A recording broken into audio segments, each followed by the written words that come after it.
Hey, everyone. It is small group night. It is. You guys didn't know we were going to do this, but you are now broken up into small groups. And this is how you're going to hear the lesson tonight. It's from both of us. Yeah, and this is a great time just to really invest in your small group with each other, get to know each other more, and also dig deep into this lesson. Man, and it's really easy to get on those rabbit trails.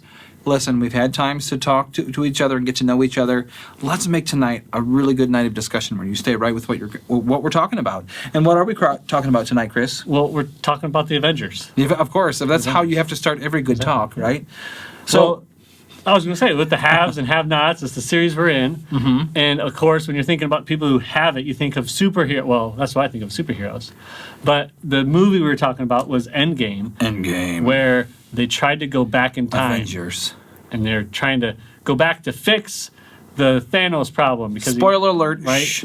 So anyways, one thing that every movie always does when you go back in time is you can't talk to yourself. It was in Back to the Future, all of the Back to the Future movies, that you cannot... It's a rule that everyone knows. Your past self cannot talk to your future self. When you go back in the past, don't talk to yourself. Just remember that. But the thing is, a lot of us, like we all have a past, and we talked about that last week. 2 weeks ago. Right, 2 weeks ago. Yeah. And we always talked about we have a past, and some of us want to change that past, and we want to do that, but really, the past is what makes us our present what it is. That's what we talked about last week, right. And then now is going to make our future, and our future looks pretty bright, but sometimes we struggle with seeing a bright future. And sometimes the biggest struggle is that we don't know what the future is. Literally, nobody actually knows what the future is, and that's kind of a daunting thing. That's kind of a scary thing. Yeah, I mean, we both have many stories we could talk about where, and like our future was so hazy. We're like, I don't even know what to do. I talked about once before with you guys that, man, when I was working in a factory, I hated working in a factory. I said I'd never do it, and I had to pay the bills. And I kept like asking God, what's next? Like, I'm following you. I'm doing what I'm supposed to be doing, but when are you going to change my circumstance? Because this is hard. And I have told the story before that when I was deciding to go to a Bible college, the way that things were working out my senior year of high school, I had never even visited the place. I'd never been to the city of St. Louis or anything. I was literally driving in my car with suitcases and everything toward to meet the family that I was going to live with during college. I rented a room in their basement, and I literally talk about not knowing what the future is. But let's talk about how that's okay. How that's okay that we don't know what the future is, right? Well, with the future, I think we also, again, we've been talking about comparing haves and have-nots, and a lot of the times we all think we're have-nots. We don't know that we also have something.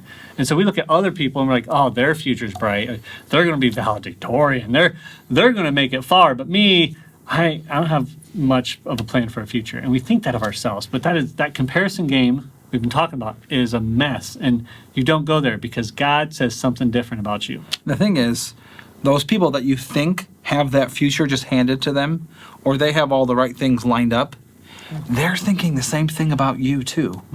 Or at least, the very least, they're also thinking, what will the future hold? I don't know. So we're all in this together. None of us knows what the future looks like. And it really is. It's so easy to compare with other people and what seems to be what their future is when we fear what we don't have. And that's a mess. Again, we don't need to go there. So we want to talk about where we do need to go. So when we look at ourselves, we see what we don't have. That's what you were just saying. Yeah. And when we look at other people's, we see what they seem to have, right? And we're wrong about both of them, aren't we? Aren't we? See, the thing is, we all have a future. That's the thing. Even if, someone might say, Levi, some of us might, it's true, some of you might die before others. But the thing is, since we are eternal beings, every single one of us has eternity in front of us. So we all have a future, right? We do, and that's a big thing. We have a future. You have a future. And so many times I talk to students, I talk to you, and you say, well, I don't have much of a future. And you get depressed and stuck in the moment. And you feel stuck here, and you think this is all there is. But there are so many more years and so many more things in your future. And God wants to use your future for some great stuff. And we can't give up now because we don't know the future or because we fear it. We have to lean in. Don't let your anxiety about the future steal your today. Man, that'll preach. Let me say that again so you caught that. Sometimes we ruin today by being worried about tomorrow. Tomorrow's coming, right? There might be problems there, but why let those problems multiply into today?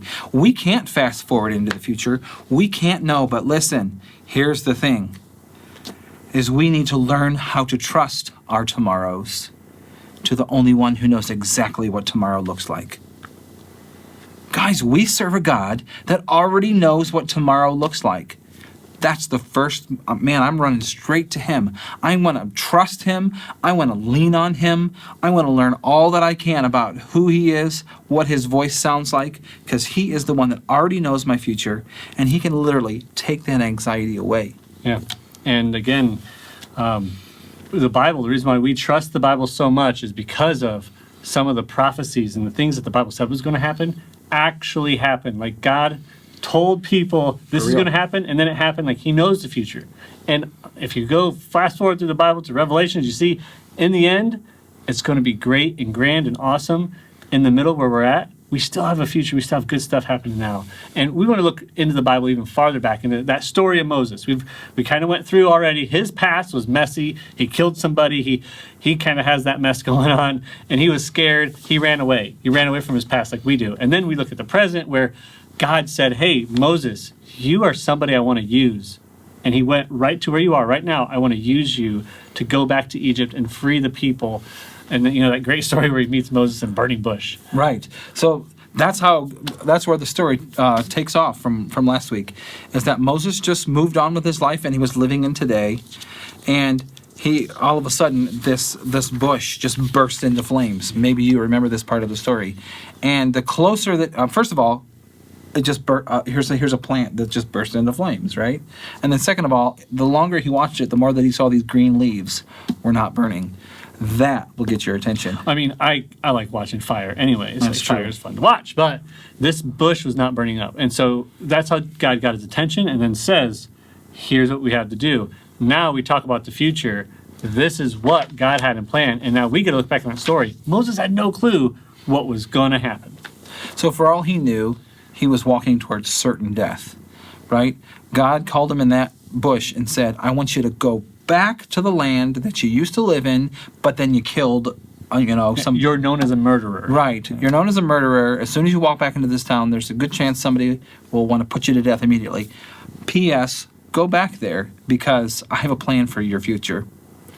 Yeah, and he told him, like, you're going to go to these people, and you're going to tell them to follow you, and you're going to take them out of land, and I'm going to free everybody. And, of course, in the moment, Moses is like, nah, I don't think so, God. But God pushed him, and then that's exactly what happened. So God was asking Moses to do two things. He was saying, A, get the support of the people, your people, the people that you are born from, and get them to follow you as a leader. And he felt inadequate to do that. And then he said, once they're following you, go tell the leader of a land, all these people that are like the reason that you're successful, all the slaves to do all the work for you. Yeah, we need to leave. Let us free. We're going to leave you. Can you imagine God asking you to do something big and crazy like that? And just, imagining that. Like, you're going to the king, and you're going to say, hey, all these people that are God's people, we're leaving. And, like, he did ask. He said, please let the people go. But the king is like, who are you? You murderer, you putz. Like, you ran away. Like, get out of here. Right. So what happened was that Pharaoh chose to ignore this request, and he chose to allow these different plagues against his own people. Maybe you remember those stories from watching certain VeggieTales movies, or I know The Prince of Egypt was a big box office hit. There were rivers turning into blood, and flies covering over everything, and boils showing up on Frogs people's skins. everywhere, Crazy. So there are 10 distinct plagues, and so obviously in the middle of this, Moses had to know this is going to pay off. My right now can be tough, but God's going to use my past. He's gonna let me live in this today because I have a future, because God has a plan for all of and this. so with all that saying, so again, Moses had miracles and stuff happening before him. So he was able to lean on that and say, God's doing something, so I'm going to trust God. I'm going to trust God. And you can look around right in your area and see God doing stuff in your life. if you open your eyes and see it. If you really trust God and lean into him, you will see him doing things in your life, which will help you start looking to the future. Now here, I want to fast forward right to where the future happened. So he did. He freed all of them from Egypt. The people left. They went to the promised land. There was a more hassle in the middle. Like those people were grumpy and they weren't fun to lead, obviously, with Moses. But they made it to the promised land and they were able to enjoy that fruit. Well, fast forward even farther, we talk about him in the New Testament, don't we? Like, we keep talking about this guy who had no clue what would end up with him.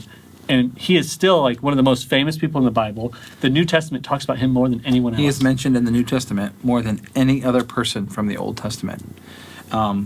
See, if you think about Moses' story, just like every other good story that you've heard, every good story has conflict, it has obstacles, it has struggles.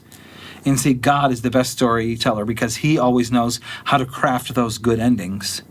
So you might be afraid of your future, and it might be because of the past that you've had and the world that you see today.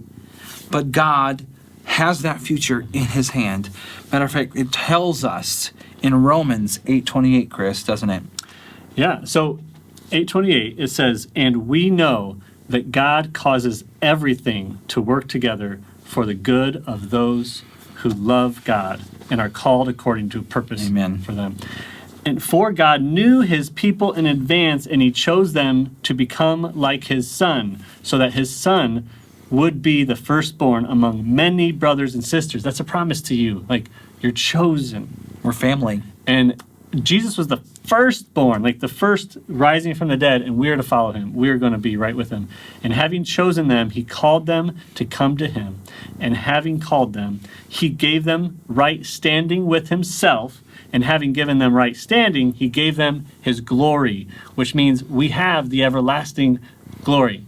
Right standing. We are right. That's good. We're good. We don't have to dwell on how horrible we are. Hey, we know we have some issues. We know we still have sin in our life. But we're in right standing with him.